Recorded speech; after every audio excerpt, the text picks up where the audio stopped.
앞으로 뭐 어떤 극악한 범죄가 있다. 극악한 범죄는 종류별로 있겠죠. 상상할 수 없는 일들도 세상에는 존재할 수 있는 것 같습니다. 그때 우리가 112 신고를 돌립시다. 동영상을 스마트폰으로 찍거나 이렇게 확실한 증거가 있으면 되는데요.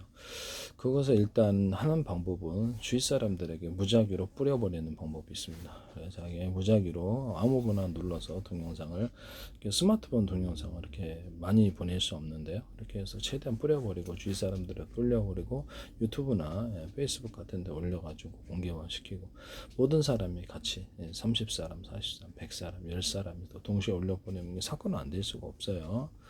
언론도 못 막습니다. 그래서 내부에 어떤 결탁하는 존재가 있어 수사가 안 된다면 이거 수사가 안 될 수가 없어요. 제가 보기에는. 그래서 억울한 일을 당했으면 우리가 한 1000명이다 100명이다 그러면 같이 데모하면 돼버릴 텐데요.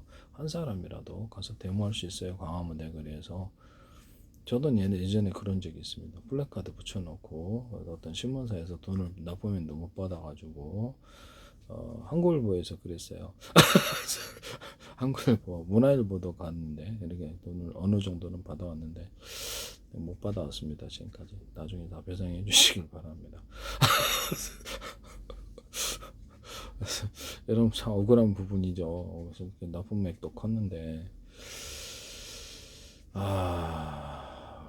저 말고도 다른 피해자 없나 모르겠네요. 그래서 어쨌든 어떤 범죄가 있었을 때 가족이나 친구, 친척들에 대해서 어떤 일을 갖다 강제한다 범죄를 그럼 112 신고 돌려버리십시오. 그 사람이 조폭이든 어떤 거대한 권력을 갖고 있다 할지라도 우리가 이렇게 그래서 한 사람에서 플래카드 증거가 확실하면 플래카드 붙여서 광화문 내려가서 시위할 수 있어요. 이런 부분을 말씀을 드립니다. 그래서 시위가 가능하다는 부분을 10사람이고 100사람이 가서 시위하면 될 텐데요. 증거가 동영상 찍어놨거나 좀 계좌 증거가 명확하고 그러면 신고하고 과거로 신고 경찰에게 적극적으로 협조 안 하면 가서 광화문 내려가서 데모도 할 수 있는 상황입니다. 뭐 어떻습니까? 시위의 자유가 있는데 유튜브나 페이스북 올려버려도 되고 우리가 10사람이다 그럼 100사람이다 그러면 충분히 가능할 텐데요. 100사람에서 동시에 유튜브 올려버리고 관련된 동영상이 있다면 서로 간에 아무 무작위로 전화번호 갖고 싹 돌려버리면 되는데요. 한 1000사람 그렇게 퍼지게 되면 경찰이 수사 안 할 것 같습니까? 이런 부분을 말씀을 드립니다. 가족이나 친척에 대해서나 또 어떤 데에서나 함부로 강제해서 어떤 극악한 짓을 시키지 마시기를 부탁드립니다. 네, 그래서 어떤 누구도 그런 것을 시켜서는 안 된다. 이것을 근절을 해야 될 때는 근절해. 가족이나 친척이나 억울한 일을 당해서는 안 되겠고요. 어떤 누구의 가족과 친척들에게도 강제해서는 안 된다. 그런 것을 동영상 몰래카메라 동영상을 갖다 집안에 숨겨놓고 하시도 CCTV로 해도 홈캠으로 하셔도 되고 스마트폰으로 찍든지 해서 112에 신고를 하십시오. 무작위로 뿌려놓고 하십시오.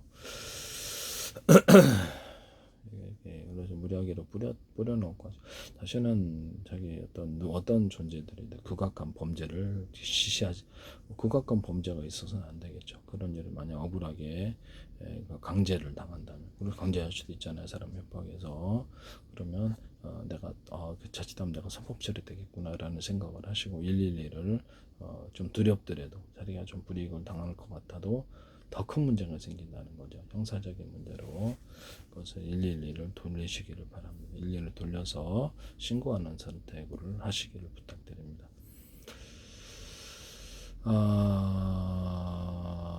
그래요. 어떤 일에 대해서는 근절을 해야 될 시간이 있습니다. 그래서 오래 가지 못할 거 그렇죠. 그런 일이 다시는 되풀이돼서는 안 되겠죠. 당연히 어떤 범죄에 대해서 강제하는 것이 그것을 당연하게 받아들이는 그런 바보 천치 같은 생각을 해서는 안 된다. 그렇죠. 헤어날 수 없는 사법질의 수렁으로 들어가게 되고 문제가 더 커진다는 거죠. 심리적으로 어떤 극악한 존재들이 강제하는 것에 대해서 굴복을 하기 시작하면 그 집안까지 다 말아먹습니다. 가족들까지 다 끝나게 돼 있고요. 결국에는 비참하게 끝납니다. 그들은 극악한 존재, 스토킹이나 극악한 존재들에 대해서는 처음부터 강하게 대응해서 자신의 선법 처리 상황을 만들지 않는 것, 그게 더 중요한 겁니다. 차라리 그게 더 나을 수도 있어요. 나중에 선법 처리될 수 있는 상황을 강제됐다. 그러면 그때 못 빠져나온다는 거예요. 꼼짝없이 다 죽어야 돼요. 걔네들이 이제 우리 재산도 마음대로 하거나 우리 가족들의 목숨도 마음대로 하거나 이렇게 돼버릴 수 있는 상황도 될 수도 있는 거예요. 신고를 못하니까.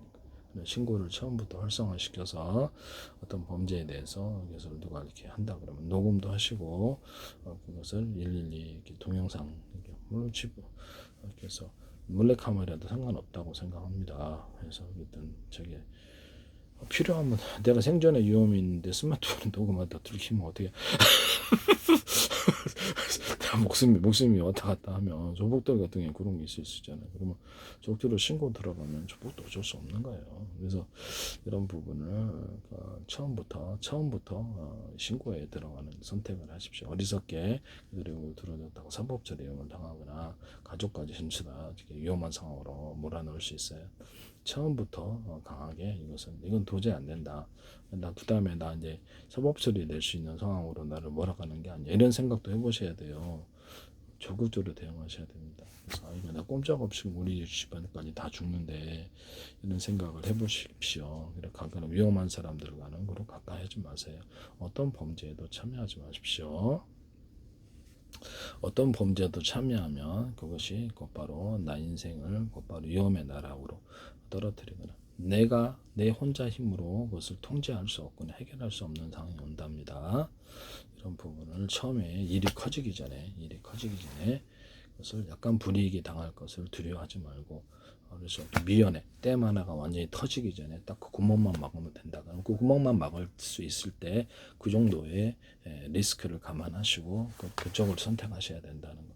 적극적으로 112 신고를 선택을 하세요.